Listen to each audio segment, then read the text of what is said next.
মোহতারাম মুফতি আমির হামজা সাহেব নারী বিষয়ক সংস্কার কমিশন নিয়ে কথা বলতেছিলেন। আপনি কোন কারণে মুসলমানের এই 92% দেশে বলতে গেলেন যে দেহ আমার সিদ্ধান্ত আমার? বিশেষ করে আজ 3 দিন যা আরম্ভ হয়েছে, ওরা বলছে চেয়েছিলাম হিস্সা হয়ে গেছি বেশ্যা। আপনারা তো আসলে বেশ্যা। আপনাকে এখন মেয়ে মানুষ বলবে কে? আমি তো দেখলাম চেহারার দিকে তাকিয়ে, এখন যদিও জায়েজ না তারপরও দেখা লাগছে। সামনের দিকে তাকিয়ে দেখি 2 জন শুধু বাংলাদেশের, বাকিগুলো সব কলকাতার। মোহতারাম মুফতি আমির হামজা সাহেব নারী বিষয়ক সংস্কার কমিশন নিয়ে কথা বলতেছিলেন। ওখানে উনি কয়েকটা পয়েন্ট বলেছে, সময়ের অভাবে সবগুলো বলতে পারে নাই। একটা পয়েন্ট আছে এমন, সেখানে তাদের দাবি হলো সংবিধানের শুরুতে নির্দিষ্ট কোনো ধর্মকে অনুসরণ করা এটা দরকার নাই, এটা প্রয়োজন নাই। মানে সরাসরি বলে না ইসলামের কথা, বলতেছে নির্দিষ্ট কোনো ধর্মের অনুসরণ করা কি দরকার, মানে বিসমিল্লাহ বাদ দেন। এটার দ্বারা সূরা আলী ইমরানের 19 এবং 85 নম্বর আয়াতকে অস্বীকার করে। বলেন তো আমার ভেতরে আমার কি নিজের আছে? আমার মা বাবার যা আছে শুধু বিছানায় থাকার দায়িত্ব, বাকি যা করলো পোড়াটাকে। আপনি কোন কারণে মুসলমানের এই 92% দেশে বলতে গেলেন যে দেহ আমার সিদ্ধান্ত আমার? বিশেষ করে আজ 3 দিন যা আরম্ভ হয়েছে, ওরা বলছে চেয়েছিলাম হিস্সা হয়ে গেছি বেশ্যা। আপনারা তো আসলে বেশ্যা। আপনাকে এখন মেয়ে মানুষ বলবে কে? আমি তো দেখলাম চেহারার দিকে তাকিয়ে, এখন যদিও জায়েজ না তারপরও দেখা লাগছে। সামনের দিকে তাকিয়ে দেখি 2 জন শুধু বাংলাদেশের, বাকিগুলো সব কলকাতার।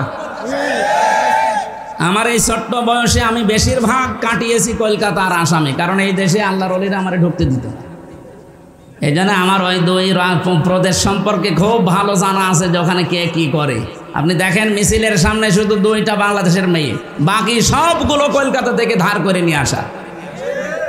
এরা ওদের ওইটা চাপিয়ে দেওয়ার জন্য একটা সূক্ষ্ম ষড়যন্ত্র চালাচ্ছে। নিজেদের যেমন সব উলট পালট, আমাদের মেয়েদেরকে ওরা এরকম কিছু করতে চায়।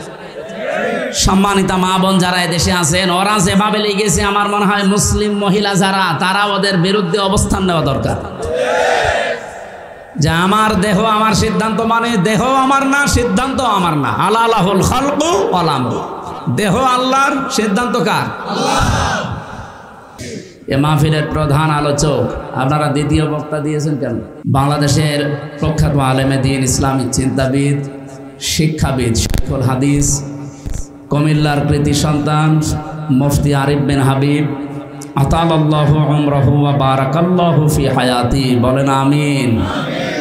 কবরবাসীদের রুহের মাগফিরাত কামনায় 16তম বার্ষিক ওয়াজ দোয়ার মাহফিলের প্রধান বক্তা আন্তর্জাতিক খ্যাতিসম্পন্ন মুফাসসিরে কোরআন হাফেজ মাওলানা মুফতি আমির হামজা কুষ্টিয়া এতক্ষণ গুরুত্বপূর্ণ আলোচনা পেশ করেছেন। কুষ্টিয়া যাবে, অনেক দূরের পথ, তো এই জন্য একটু আগে আলোচনা সেরেছেন। আমরা দোয়া করব আল্লাহ তাআলা যেন সহি সালেমে নিরাপদে আপন গন্তব্যে আল্লাহ পৌঁছিয়ে দেন।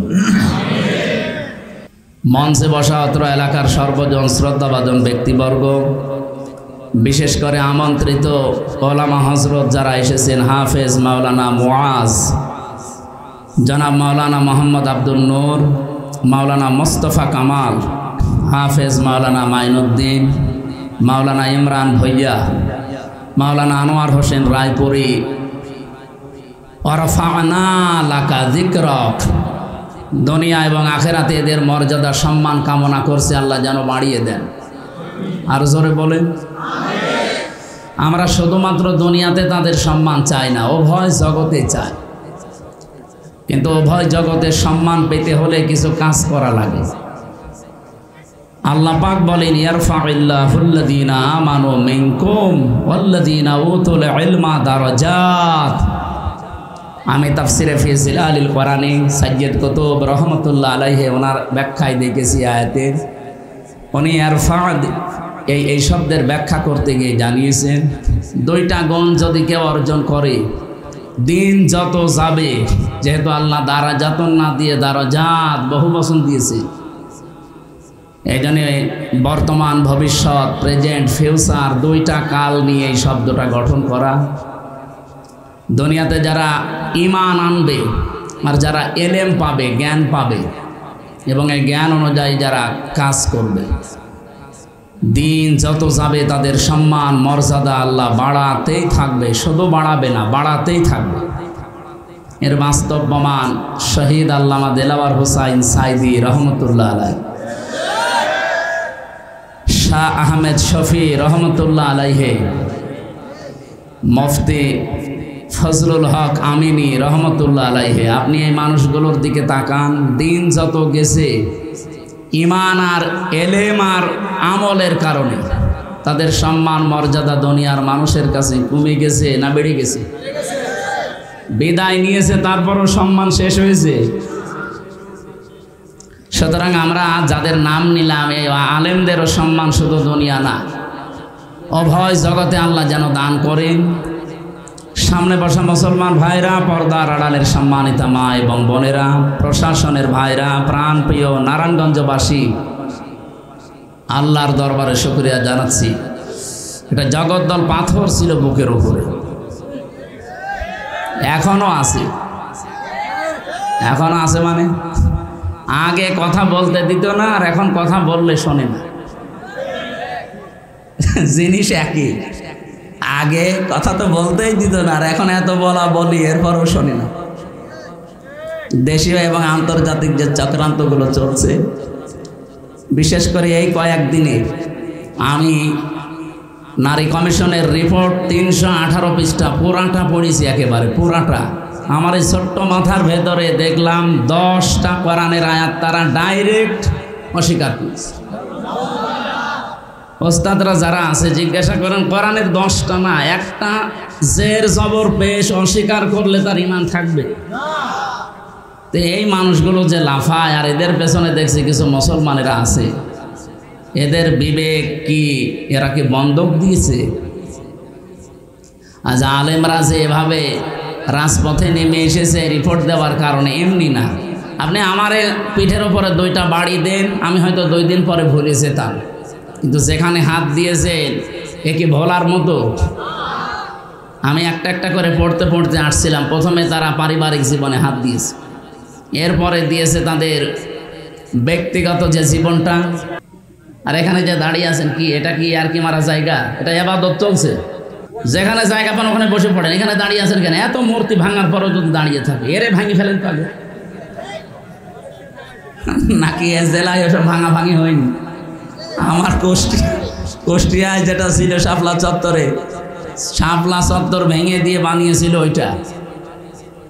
মানে এত কষ্ট হয়েছে ভাঙতে, শেষে বোল্ডোজার লেগেছে। আমরা যাই, এগুলো আর যেন সামনে কেউ তৈরি না করে, সে যাই হোক।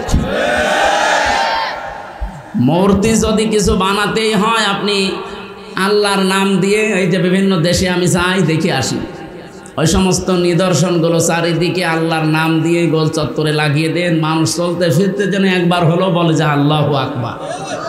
আর আপনি টাঙিয়ে রেখেছেন একজন মানুষকে, কেন? মোবাইল যাদের আছে সাইলেন্ট করে রাখেন। হ্যাঁ, নিস্তব্ধ হয়ে থাকবেন ভাই। এমনিতে এই যে এটাই বসেছি, তো এটা না বসলে বসতেও পারতাম না। আমি মনে করলাম যে এরা আবার কালকের মতো, কালকে ছিলাম সেই পটুয়াখালী রাঙ্গাবালি, ওরা দিয়েছিল এই কাঠের চেয়ার। 3টা বছর আমার রিমান্ডে নিয়ে, বিশেষ করে জেলখানায় ওরা এমন টর্চার করেছে, আমার মাথার চুল থেকে পায়ের তালু পর্যন্ত 1 ইঞ্চি জায়গাও বাকি নেই। এই জন্য আমি বসতেও পারি না, 10 মিনিট পরে আমার ব্যথা হয়ে যায়। আর এমন জায়গায় ওরা টর্চার করেছে যে বউ ছাড়া কারো দেখানো যায়। আমার সাথে 76 জন আলেম আমরা এক জায়গায় ছিলাম, বিশেষ করে মাওলানা মামুনুল হক, মাওলানা শাকাওয়াত হোসেন রাজি, মাওলানা জোনায়েদ আল হাবিব, মাওলানা মনির হোসেন কাশেমি, এরপরে মুফতি নূর হুসাইন নুরানি হাফিজাহুল্লাহ। আল্লাহ রাব্বুল আলামিন আলেমদের মর্যাদা সম্মান দুনিয়া আখিরাতে আরও বাড়িয়ে দিক। আমি ঋণী খালিদ সাইফুল্লাহ আইয়ুবী, আল্লাহরে বান্দার কাছে আমি ঋণী। ভেতরে তো আসলে কেউ কারো না, এমন একটা জায়গা, ওটা একটা আলাদা জগৎ। আর জালেমরা আমাদের সাথে এমন আচরণ করেছে, 24 ঘন্টা তালা লাগিয়ে রাখতো, এরপরে দিয়ে রেখেছে সিসি ক্যামেরা। বিশেষ করে আমারে আর মামুনুল হকরে, কেউ যেন আমাদের সাথে কথাও না বলে, দেখাও না। ওখানে কেউ যদি একটু তাকায় আমার দিকে ওনার দিকে, ও একেবারে ডাইরেক্ট খবর হয়ে যায় জায়গা মতো। সে এখন ওর চাকরি নিয়ে টানাটানি। আমার দিকে তাকাবে কি করে, ওই দূর থেকে। আর যারা আসে অধিকাংশ পাহারাদারগুলো দেখতাম সব হিন্দু।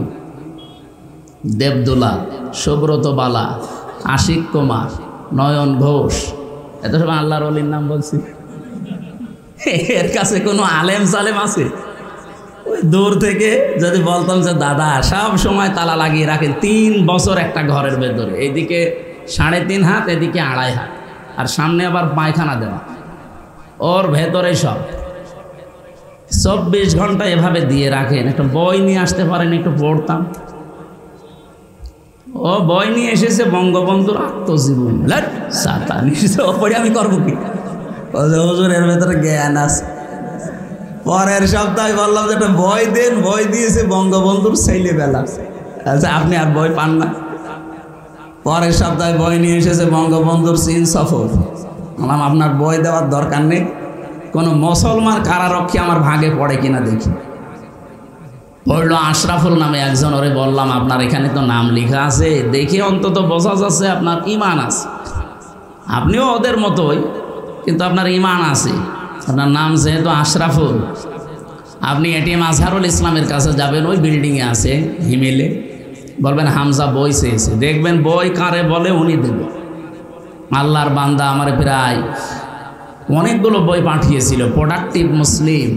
এই বইটা আমার মনে হয় প্রত্যেকের পড়া দরকার, একবার জীবন পরিচ্ছন্ন হয়ে যাবে ইনশাআল্লাহ।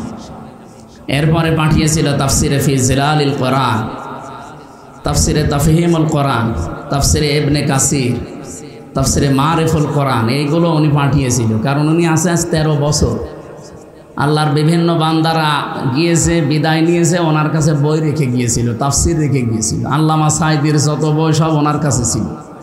মাওলানা মতিউর রহমান নিজামী রহমতুল্লাহ আলাইহির যত বই, শহীদ আব্দুল কাদের মোল্লার যত বই সব ওনার কাছে দিয়েছিল। এই জন্য আল্লাহর বান্দা বাড়ি ঘর, মানে ঘরটা পুরা লাইব্রেরি, 300-র উপরে প্রায় বই আছে।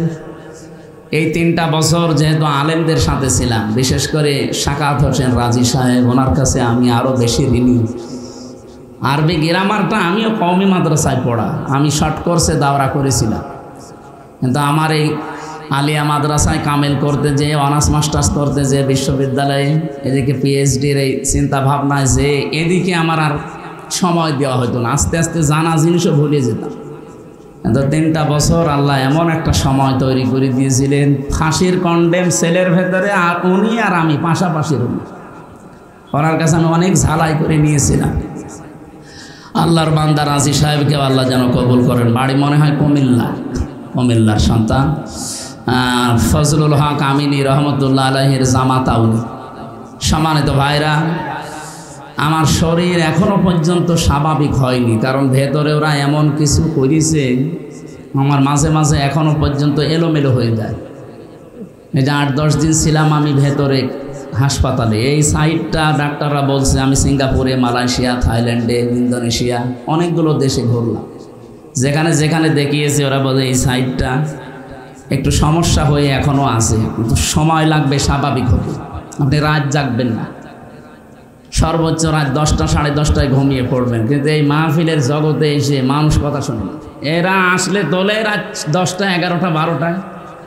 কালকে 11:30 12টার সময় আমি নেমেছি। একটা কথা হইল, আপনারা এত বলি যে 9টায় তুলে দেবেন, আমি 1 ঘন্টা 10-15 মিনিট কথা বলি, আমারে নামিয়ে দেবেন, আমি যেন 10টা 10:30টায় ঘুমিয়ে পড়তে পারি। যে গরু দিয়ে চাষ করে খাবেন, ও গরুই যদি মরে যায়, আমি তত কিছুদিন বেঁচে থাকি নাকি আমারে মেরে ফেলবেন? আমার রিমান্ডে প্রথম নিয়ে যে টর্চার করেছে আমার জীবনে ভোলার মতো না। এইরকম একটা চেয়ারে বসিয়ে এই হাতের সাথে ক্লিপ লাগিয়ে দিয়েছে। আমার আগে একজনকে নিয়ে গেল, ওরে দিয়ে আমারে দেখাচ্ছিল যে এইভাবে করে কিন্তু আমরা নখ তুলি। এই জন্য এখানে একটা চাপ দিয়েছিল, আর 4.5 বছর চলছে, এখনও মিলিয়ে যায়নি। আমার আগে যারে নিয়ে গেল, ভালো মানুষ নিয়ে গেল, আসার সময় দেখছে ও মা গো বাবা গো চিৎকার করছে। এই জায়গায় এরকম চেয়ারের সাথে ক্লিপ লাগায়, হাতের সাথে, গলার সাথে একটা বেড লাগিয়ে দেয়, মাথায় একটা টুপি পরিয়ে দেয় কালো, পেছনে তো হাত বাঁধা, ডান্ডা বেড়ি দেওয়া, মাজায় দড়ি টাঙিয়ে রাখে। একটা মেশিন আছে, এসে শুধু হাতের কাছে পায়ের কাছে ধরে, একেবারে মাপ দেওয়া, শুধু একটা টিপ দেবে, একবারে নখগুলো সব খুলে চলে যাবে। মানে নখ খুলে আসলেও যদি ছেড়িয়ে দেয় তাও তো বাঁচা যায়, লবণ ছিটিয়ে দেয়। মুফতি ফখরুল ইসলাম ভাই আমার সাথে ছিল, মাঝে মাঝে আমারে বলতো, হামজা, এই যে মানুষ শুয়ে থাকে এটা যে কত বড় নিয়ামত আমি টের পেয়েছি। ওরা আমারে মাটির নিচে নিয়ে প্রথম দিকে এই পায়ের ভেতরে হাত দিয়ে, এই লোহার ব্যারিকেড আছে সামনে, এর সাথে শিকল লাগিয়ে দেয়। 24 ঘন্টা একটা মানুষ এভাবে বসে থাকতে পারে? শুধু নাম শুনেছিলাম আমেরিকার ওই কারাগারে, কিন্তু বাস্তবে আমরা কিছু কিছু, আমার বিশেষ করে আমি আয়না ঘরে যখন ছিলাম প্রথম 10 দিন, আমি নিজে টের পেয়েছি যে মানুষের উপরে মানুষ এরকম অত্যাচারও করতে পারে। আর আমার এই কথাগুলো চিন্তা হয়, দেখি, আর মাঝে মাঝে মনে হয় যে এখনও যারা জালেমের পক্ষে সাফাই গায় ওরা কি মানুষ? বলে কি করেছে আপা, আছে ওনার পালিয়ে চলে যাওয়া লাগবে। কি করেছে আপনার সাথে তো করেনি। আপনার বাবারা যদি এভাবে 8 বছর ব্যারিস্টার আরমানের মতো আয়না ঘরে রেখে দিত, তখন আপনি বুঝতেন যে কি করেছে। আপনি চিন্তা করতে পারেন, একটা মানুষ 8 বছর 10 বছর একটা ঘরের ভেতরে শিকল পায়ে বাঁধা বসে আছে, ও জানে না যে ওর নাম কি, ও ভুলে গেছে, কারণ 10 বছর ওকে কেউ ডাকে না। আমার পাশের ছেলে যে ছিল, মনে হয় 7 বছর ছিল, ওর জিজ্ঞাসা করেছে তোমার নাম কি, আমার দিকে আনমনা হয়ে তাকাচ্ছে, মনে হয় ওর নামও ভুলে গেছে, কারণ ওরা কেউ ডাকে না, ওর কাছে যায় না, ওর নামই জানে না। এ কোন বছর চলছে ওর জানা নেই, এটা কোন মাস চলছে ও জানে না। এখন যে কিসের নামাজ পড়বে ও তাও জানে না, কারণ নামাজের সময় আমি নিজেও জানি না। আমি নিজে নামাজ পড়েছি আন্দাজে। 4 ওয়াক্ত নামাজে আমি পোড়াটা টাঙানো ছিলাম একেবারে মাজায় দড়ি দিয়ে শূন্যের উপরে। আমি জানি না যে এখন কি নামাজ চলছে না কি চলছে। এমন এক ভয়ঙ্কর মাটির নিচে ঘর, দুনিয়ার কোনো আওয়াজ নেই, একেবারে আস্ত একটা কবর। চা নিয়ে এসেছেন?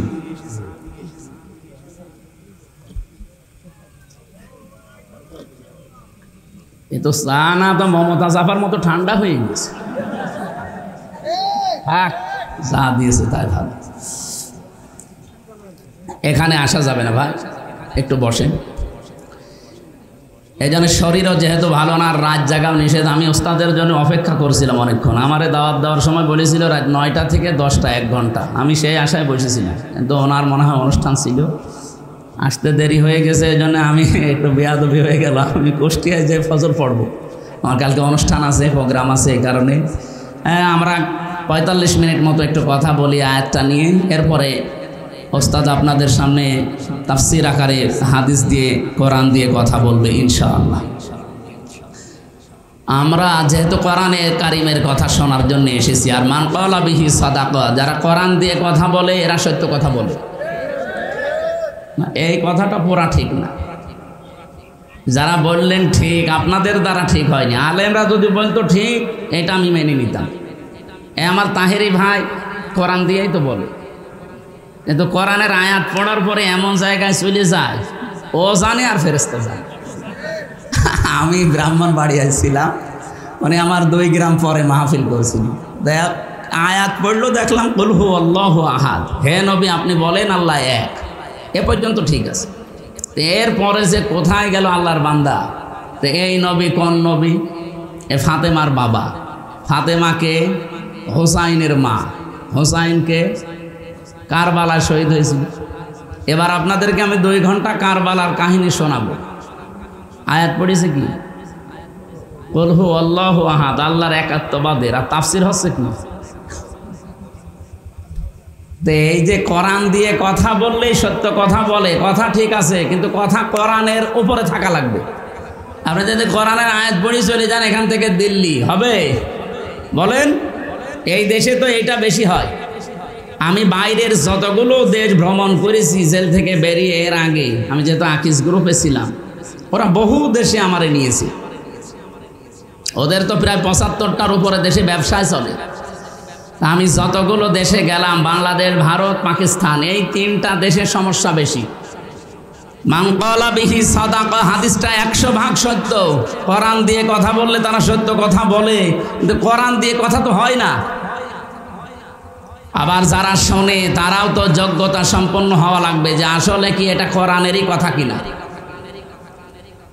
এই জন্য আমরা যেহেতু কোরআন দিয়ে কথা বলতে চাই, যারা আলেম আছে অন্তত তারা যেহেতু বুঝতেছেন, আপনারা অন্তত সায় দেবেন। আমি যদি সঠিক আয়াতে কথাগুলো তুলে ধরতে পারি, আপনি মেনে নেওয়ার মতো মন তৈরি করবেন ইনশাআল্লাহ।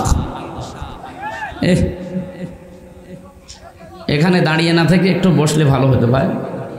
জান জান জান, আপনি তো কয়েকবার ছবি তুললেন, আবার এখানে কি বসেন। আমার ভাইরা, যে আয়াত দিয়ে আমি আলেমদের সম্মান কামনা করেছিলাম, সূরা আলাম নাশরাহ লাকা সাদরাক, এই আয়াত, এই সূরার 4 নম্বর আয়াতটা, এর পরের 2টা আয়াত একটু আশার সঞ্চার করার জন্য আমি একটু উচ্চারণ করছি। ফা ইন্না মাআল উসরি ইসরা, ইন্না মাআল উসরি ইসরা। একটু খেয়াল করে শোনেন, কোরআনের কথা যত গভীরভাবে শুনবেন আপনি তত মজা পাবেন। আমি আয়াতটা পড়ার পরে চিন্তা করেছিলাম যে উসরুন, এখানে উসরুনের আগে আল্লাহ আলিফ লাম দিয়েছেন, কিন্তু ইসরার আগে আলিফ লাম দেয়নি। এটা প্রথমটা মারেফা করে দিলেন, পরেরটা নাকেরা। এর আগে যেহেতু মা শব্দটা আছে, এর আগে ইন্না আছে, আল্লাহ গ্যারান্টি দিচ্ছেন অবশ্যই কষ্টের সাথে, কষ্টের সঙ্গে সুখ।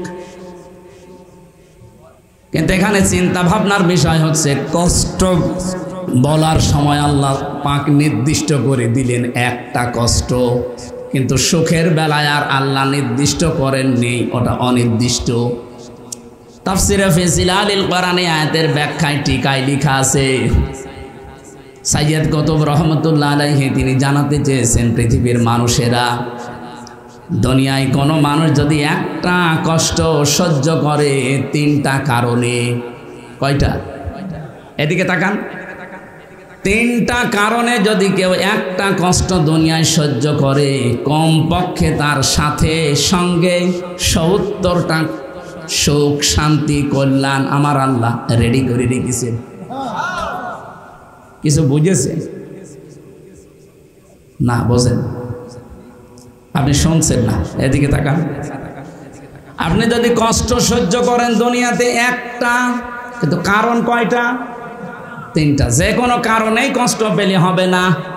কত মানুষ তো প্রেমে শাঁকা খেয়েও কষ্ট পায়, এ জেলায় এসব নেই। কত মানুষ দেবদাস হয়ে যায়,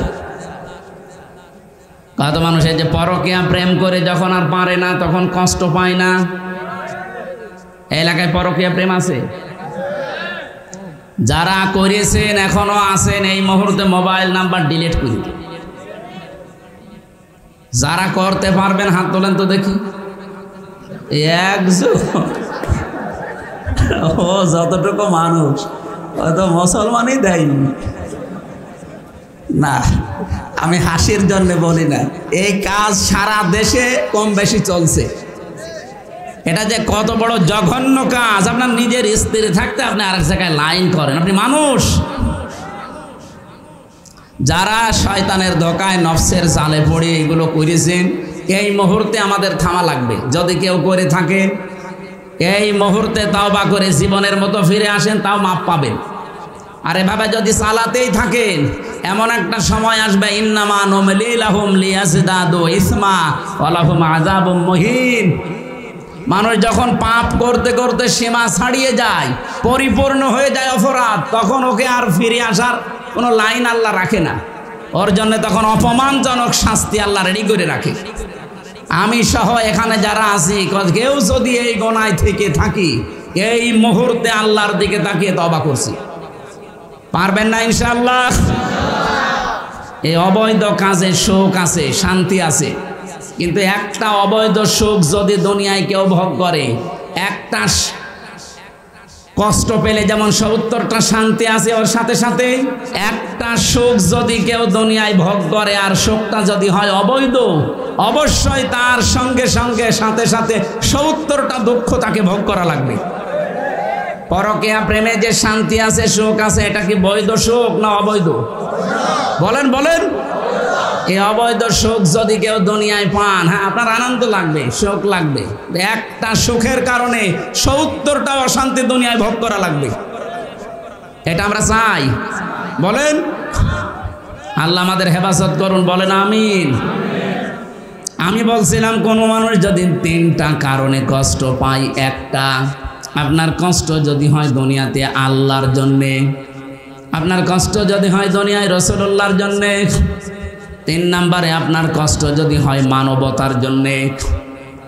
এই 3টা কারণে যদি দুনিয়ায় কেউ কষ্ট পায়, মাস্ট বি, অবশ্যই এজন্য আল্লাহ ইন্না দিয়েছেন, তার সাথে সাথে সঙ্গে সঙ্গে ৭০টা করে শান্তি আল্লাহ রেখে দিয়েছেন। এই জন্য এই পৃথিবীতে বসবাস অবস্থায় আমরা যারা এই 3 কারণে কষ্ট পেয়েছি, এখনো পাচ্ছি, কোনো আফসোস নেই, কোনো চিন্তা করবেন না।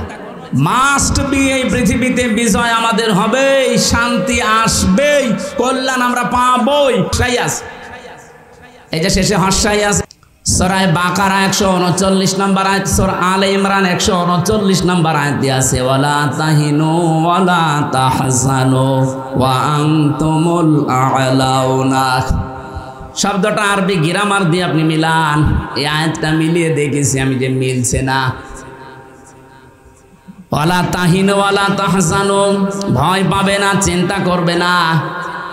ওয়া আনতুমুল আ'লাউনা, আ'লাউনার আগে আলিফ লাম দেওয়া আছে, অথচ আনতুম আ'লাউনা হওয়ার কথা।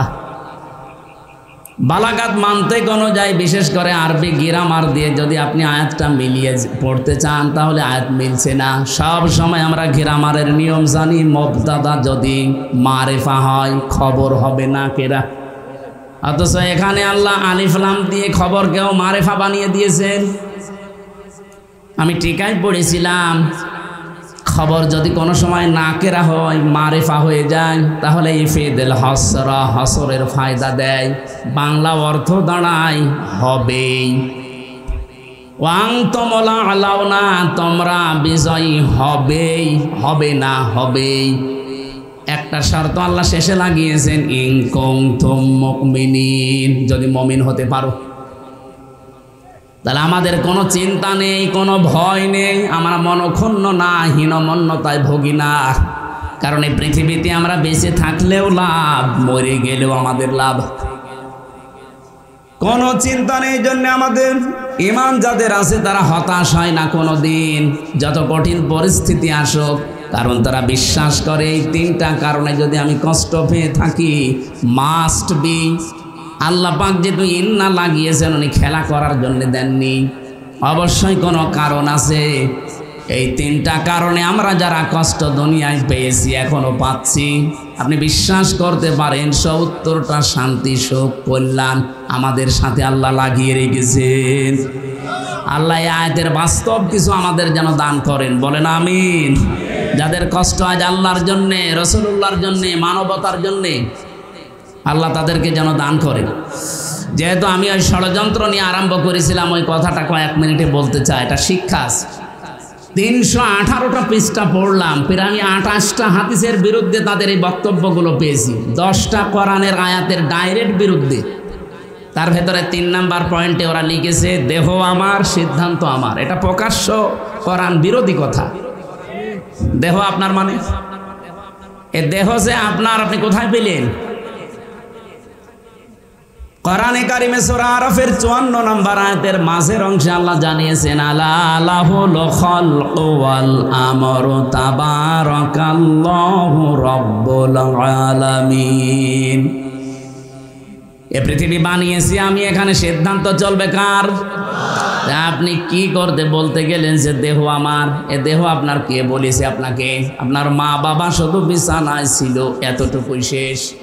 বাকি ওই বীর্য থেকে শুরু করে হামজা পর্যন্ত বানিয়েছে কে? আল্লাহ। এই জন্য আল্লাহ একটা দুর্বল জায়গায় আঘাত দিয়েছেন, ফালিয়ানজুরিল ইনসানু মিম্মা খুলিক, খুলিকা মিম্মা দাফিকি ইয়াখরুজু মিন বাইনিস সুলবি ওয়াত তারাইব।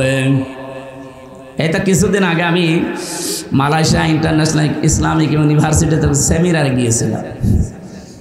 ওখানে প্রায় 120টা দেশের ছেলেমেয়েরা, বিশেষ করে ইসলামিক চিন্তাবিদ যারা বিশ্বে নাম করা, ডক্টর জাকির নায়েক সাহেব, এরপরে ওনার উস্তাদ যারা আমেরিকা থেকে এসেছিল, একজন ডক্টর নোমান আলী খান হাফিজাহুল্লাহ, এই মানুষগুলোর কিছু কিছু 2 মিনিট 3 মিনিট 5 মিনিট করে সময় দিচ্ছিল।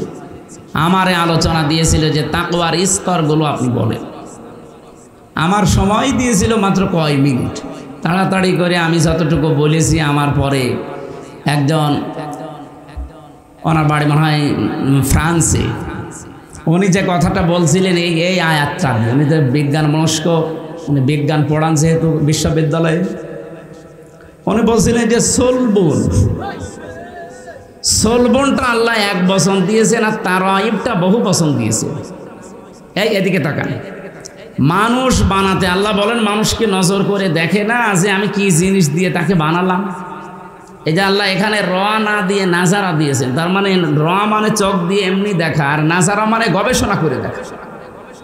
আল্লাহ জানাতে চায় যে মানুষ যেন একটু চিন্তা ভাবনা করে, গবেষণা করে, ওর পেছনে একটু তাকায় যে আমি কি দিয়ে তাকে বানালাম। এখরুজু মিন বাইনি সলবি ওয়াত তারাইব, দ্রুত গতিতে বের হয়ে যাওয়া নাপাক পানি দিয়ে আমি আল্লাহ তাকে বানিয়েছি। এখানে এই জন্যে যেটা দিয়ে বের হয় পানিটা, এই সলবন বলা হয় পুরুষের লজ্জাস্থান, আর তারাইব মেয়েদের লজ্জাস্থান। উনি আমার ব্যাখ্যায় এই সেমিনারে শোনাচ্ছিলেন যে সন্তান পৃথিবীতে আসতে কি শুধু বাবারই কষ্ট হয় না মার কষ্ট হয়? মায়ের কষ্ট হয়। আল্লাহ মায়ের ব্যাপারে বহু বচন দিলেন, তারাইব, সলবন 1 বচন দিলেন, বাবার কষ্ট নেই? কথা বলেন না কেন? ব্যাখ্যা করতে গিয়ে তিনি বলছিলেন পৃথিবীতে বাবার কষ্ট আছে, কিন্তু মায়ের চাইতে কমপক্ষে 3 ভাগের 1 ভাগ। বাবার কষ্টটা শুধু বিছানায় ছিল এইটা, আর মায়ের কষ্ট কমপক্ষে 10 মাস 10 দিন, এর নিম্নে 6 মাস।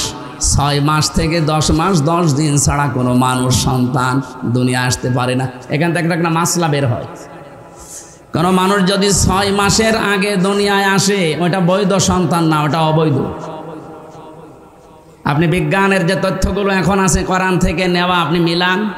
সুম্মা খালাকনান নতফাতা আলাকাতান ফাখালাকনাল আলাকাতা মুদগাতান, এই আয়াতের ব্যাখ্যা করেন কমপক্ষে 6 মাস একটা মানুষ তৈরি হতে লাগবেই। তার মানে বিয়ের পর থেকে 6 মাসের আগে যদি কেউ আসে, সে কি বৈধ না জারজ? বলেন বলেন। এই পৃথিবীতে সবচাইতে বেশি জারজ সন্তান তৈরি হয় ফ্রান্সে, কারণ তারা বিয়ের আগেই বেশি সন্তান হয়। সূরা কলমের 13 নম্বর আয়াতের ব্যাখ্যায় পড়েছিলাম, উতুল্লিম বাদা যালিকা জানিম।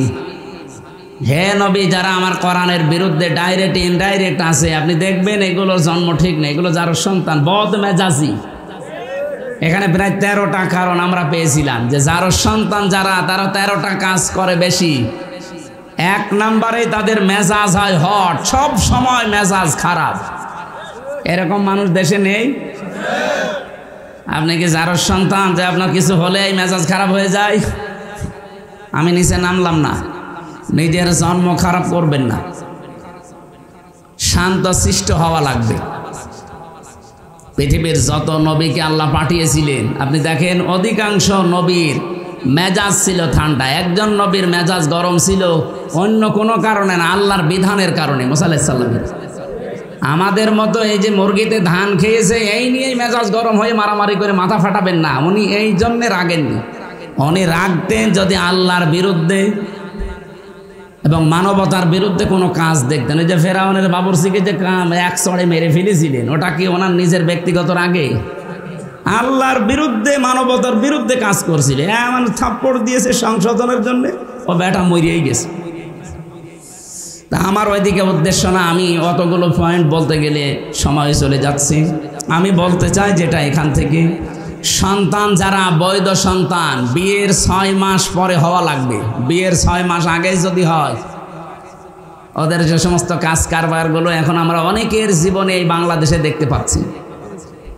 আমি ইঙ্গিত দিলাম, আপনি হয়তো ধরে ফেলেছেন।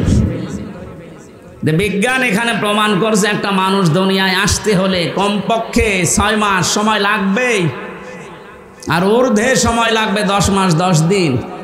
এই বাবার বীর্যটা নিয়ে আল্লাহ কেন সুলবন দিলেন, আর মায়ের কাছে আল্লাহ তার বহু বচন দিলেন কেন? বাবা তো কষ্ট পেয়েছে একটা, মায়ের কষ্টের দিকে তাকান, কমপক্ষে 10 মাস 10 দিন। এই কষ্টটা দুনিয়ার কোনো বাবা আজ পর্যন্ত টের পায়নি, পেয়েছে? এই জন্যে মায়ের সম্মান আল্লাহ বাড়িয়েছেন একদম। দ্বিতীয় নম্বরে ডেলিভারির যে কষ্ট, বিজ্ঞান এখন কষ্ট মাপার পরিমাপ করার যন্ত্র আবিষ্কার করেছে। কষ্ট পেলে মাপতে হয়। পৃথিবীতে যদি সর্বোচ্চ পুরুষ মানুষ 45 ইউনিট কষ্ট পায় মরে যাবে, কিন্তু একটা মা দুনিয়ায় সন্তানের মুখ দেখাতে কমপক্ষে কষ্ট স্বীকার করে 57 ইউনিট। কয়েকদিন আগে আপনারা দেখেছেন পলাশ সাহা, একজন এসপি মারা গেছে, তার স্ত্রী আর মায়ের ভেতরে এই দুইজনের মন সে মানাতে পারেনি, শেষ পর্যন্ত মরেই গেল নিজের অস্ত্র নিজে দিয়ে। আমি এখান থেকে একটা জিনিস মা বোনদেরকে বলতে চাই, শাশুড়ি যারা আছেন আপনি একটু ছাড় দিতে পারেন না আপনার বৌমাকে আপনার ছেলের শান্তির জন্য? আর বৌমা যারা আছেন আপনার মন এত ন্যারো মাইন্ডের কেন? আপনি ব্রড মাইন্ডের মন তৈরি করতে পারেন না? আপনার স্বামীর জন্যে আপনার শ্বশুর শাশুড়িকে নিজের মা বাবার মতো মনে করে একটু ছাড় দেন না কেন? আজ হাজারো স্বামী আমরা এখানে যারা আছি মানসিক রোগী শুধুমাত্র পরিবারে মার বোর ছোট মনের কারণে। আমি কি বেশি বললাম? এটা বাংলাদেশে আজ হাজারো স্বামী আমরা অসুস্থ হয়ে আছি মানসিকভাবে, কিছু বলতে পারি না। তাই এই জন্য আশা করব মা বোনেরা আপনাদের মনটা আপনারা ছোট করবেন না, বড় মনের অধিকারী হন। পৃথিবী আর কয়দিন পরে তো আপনিও মাটির নিচে যাবেন, আমিও মাটির নিচে থাকবো। আপনার সাথে আমি ভালো ব্যবহার করি এই কারণে আপনার এই ভালো ব্যবহার দিয়ে আমার আখেরাত তৈরি হবে। কি কথা বলেন না কেন? আমি আলেমের সাথে ভালো ব্যবহার করব এই কারণে ব্যবহার দিয়ে আমার আখেরাত তৈরি হবে। তার সাথে আমি খারাপ আচরণ করলে এইটা দিয়ে আমার আখেরাতে জাহান্নাম তৈরি হবে। জান্নাত জাহান্নাম আপনার এই কামাই দিয়ে তৈরি করবে আল্লাহ। আল্লাহ আমাদেরকে এমন এমন কাজে আঞ্জাম দেওয়ার তৌফিক দিন। আমি মা বোনদের জন্য যেহেতু বলছিলাম, আশা করছি আপনারা ছাড় দেওয়ার মন মানসিকতা তৈরি করবেন। এই যে ঈদ আসতেছে, মায়ের জন্য যদি 1000 টাকা দিয়ে শাড়ি কেনে, স্ত্রীর জন্য যদি 700 টাকা 3 পিস দেয়, 3 মাস কথা বলে না। এরকম ছোট মনের বউ নেই? কার বউ এরকম হাত তোলেন তো দেখি, এরকম সাহস আপনার? না, নারায়ণগঞ্জেও যদি এই সাহস আপনি না দেখান, এটা নজরুল ইসলাম বাবুর এলাকা। ওরে বাবা, আপনারা যদি না পারেন তা আমরা কুষ্টিয়ার মানুষ পারব? 3 নম্বরে মায়ের কষ্টটা, এই যে দুধ খাওয়ানো, যদিও দায়িত্ব মায়ের না, দুধ খাওয়ানোর দায়িত্ব বাবার। এখন যদি বলেন নতুন কথা বললেন, সূরা বাকারা 233 নম্বর আয়াতের মাঝের অংশে দেখবেন, আল ওয়ালিদাতু ইরদিউনা আওলাদাহুন্না হাওলাইনি কামিলাইনি লিমান আরাদা আইয়ুতিম্মার রাদা। এটা মুযাক্কার শব্দ। আপনি দুধ পান করানোর দায়িত্ব বাবার। বাবার যেহেতু জিনিসপত্র নেই, এই জন্য মা পান করিয়ে দেয়। মা যদি পান না করায় মার গোনা হবে না। আমার মনে হয় এটা মাইকে বলা ঠিক হলো না, কারণ আমারও 8 মাসের একটা বাচ্চা আছে। তো ম্যাডাম যদি এখন শোনে, বল বাড়ি আসেন, টাকা দেন, তারপরে আপনার মেয়ে দুধ খাও, এটা মুসিবতে পড়ে যাবে না? থক্কু, আমি আর কোনোদিন বলবো না। এই যে 3টা কারণে মায়ের সম্মান আল্লাহ এত বাড়িয়েছেন, নবীজি এত বাড়িয়েছেন, তার ওয়াইফটা এমনি দেয়নি। বিজ্ঞান এখন আমি নিজে কম্পিউটারে দেখেছি, বিশ্ববিদ্যালয়ে থাকাকালীন আমার যেহেতু গবেষণা এই বিষয়ের ওপরে ছিল, আমি দেখেছি বাবার এই বীর্যটা যখন বের হয়, কমপক্ষে 40 কোটি মানুষ তৈরি হওয়ার ক্ষমতা রাখে 1 ফোঁটা বীর্যের ভেতরে। ওখান থেকে মায়ের রেহেম পর্যন্ত আসতে বিভিন্ন জায়গায় ধাক্কা খেয়ে পড়ে যায় অনেকে। শেষ পর্যন্ত মনে করেন আমি হামজা পর্যন্ত গিয়েছি। আল্লাহ পাক বলেন 120 দিনে আমি 4টা জিনিস এই নাপাক পানি দিয়ে বানাই, চুল, রগ, হাড় আর পর্দা, রক্ত, গোশত, চর্বি আর চামড়া। মার বাবার এই 2টা নাপাক পানি দিয়ে 4 4 8টা জিনিস যখন এক হয়, আল্লাহ বলেন আমি যেহেতু রব নাম নিয়েছি, আর রবের অর্থ কি? তারবিয়াতু শাইয়্যি ইলা কামালিহি শাইয়ান ফাশাইয়ান, নেই থেকে পূর্ণতার দিকে যিনি ধীরে ধীরে পৌঁছিয়ে দেন তার আরবি নাম রব। আল্লাহ এই নামটা নেওয়ার কারণে দেখেন আমাদেরকে আস্তে আস্তে পৌঁছিয়ে দিয়েছেন একেবারে হামসা পর্যন্ত। সূরা নাহালের ভেতরে আছে 78 নম্বর আয়াতের মাঝের অংশে আছে এটা, ওয়াজাআলা লাকুমুস সামআ ওয়াল আবসারা ওয়াল আফইদা। রব্বুল আলামিন বলেন শ্রবণ শক্তি, দর্শন শক্তি, বাক শক্তি, আরো 2টা কথা অন্য আয়াতে আছে, আকেল শক্তি আর ঘ্রাণ শক্তি। এই 5টা জিনিস আমি আল্লাহ আমার রব নামের কারণে বান্দাকে দেই। 8 5 13টা জিনিস যখন এক হয় তখন আল্লাহর ফেরেশতারা জিজ্ঞাসা করে এর আকৃতি বানাবো কেমন, এ কি ছেলে না মেয়ে হবে? ওয়াল্লাযী ইউসাউবিরুকুম ফিল আরহামি কাইফা ইয়াশা, তিনি সে আল্লাহ যিনি মায়ের রেহেমের ভেতরে তোমাদের আকৃতি তৈরি করেন। এটা বানাই কে? আকারটা বানিয়েছে আল্লাহ, বডি বানিয়েছে ফেরেশতারা। 8 5 13টা জিনিস এক হওয়ার পরে আল্লাহু আখরাজাকুম মিন বুতুনি উম্মাহাতিকুম লা তা'লামুনা শাইয়া, আস্তে করে তিনি দুনিয়ায় আমাদেরকে বের করে নিয়ে আসেন এমন সময় যে সময় আমরা কিছুই জানতাম না। ধীরে ধীরে এভাবে আমার আল্লাহ বিভিন্ন জিনিস পেটের ভেতরে যে খাবারের ব্যবস্থা করেছেন নাভির ভেতর দিয়ে, দুনিয়ায় আসার পরে দাঁত দিয়েছেন শক্ত খাবার খাওয়ার জন্যে। এরপরে এখন আমি এই 33 বছরের আমির হামজা। বলেন তো আমার ভেতরে আমার কি নিজের আছে? আমার মা বাবার যা আছে শুধু বিছানায় থাকার দায়িত্ব, বাকি যা করলো পোড়াটাকে। আপনি কোন কারণে মুসলমানের এই 92% দেশে বলতে গেলেন যে দেহ আমার, সিদ্ধান্ত আমার? বিশেষ করে আজ 3 দিন যা আরম্ভ হয়েছে, ওরা বলছে চেয়েছিলাম হিস্সা, হয়ে গেছি বেশ্যা। আপনারা তো আসলে বেশ্যা। আপনাকে মেয়ে মানুষ বলবে কে? আমি তো দেখলাম চেহারার দিকে তাকিয়ে, এখন যদিও জায়েজ না তারপরও দেখা লাগছে।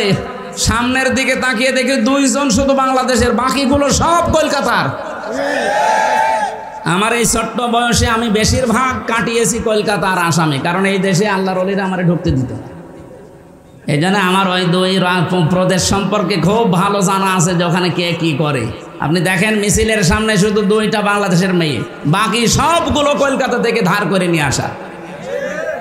এরা ওদের ওইটা চাপিয়ে দেওয়ার জন্য একটা সূক্ষ্ম ষড়যন্ত্র চালাচ্ছে। নিজেদের যেমন সব উলট পালট, আমাদের মেয়েদেরকে ওরা এরকম কিছু করতে চায়। সম্মানিতা মা বোন যারা এদেশে আছেন, ওরা যেভাবে লেগেছে আমার মনে হয় মুসলিম মহিলা যারা, তারা ওদের বিরুদ্ধে অবস্থান নেওয়া দরকার। যে আমার দেহ আমার সিদ্ধান্ত, মানে দেহ আমার না, সিদ্ধান্ত আমার না। আলাহুল খালকু ওয়াল আমরু, দেহ আল্লাহর, সিদ্ধান্ত কার? আমি বিস্তারিত আর তথ্যের দিকে যেতে পারছি না। আমি আয়াত পড়েছিলাম, একটা দিকে যাচ্ছে সময়, আমার মনে হয় 1 ঘন্টা হয়ে গেছে।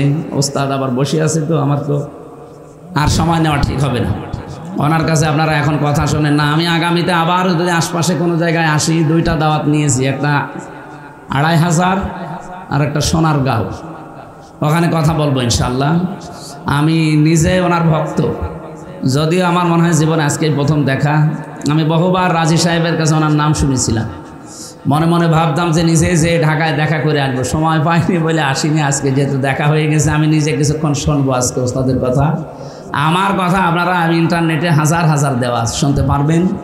আমি যে আয়াত পড়েছিলাম সূরা মায়েদার 27 নম্বর আয়াত, ইনশাল্লাহ ব্যাখ্যা করব, কোরবানি সংক্রান্ত, আর উস্তাদ পারলে করবে ইনশাল্লাহ। আসসালামু আলাইকুম। এত রাত ঠিক না, 10টা বাজে এখন, 11টা পর্যন্ত 1 ঘন্টা বললেও 11টা হয়ে যাবে। যার জন্য এখানে আসা, দিন মোহাম্মদ, সে অসুস্থ। হ্যাঁ, দোয়া করছি। উস্তাদ কিছু কথা বলেন। আমি কিছুক্ষণ বসি, এরপরে দরকার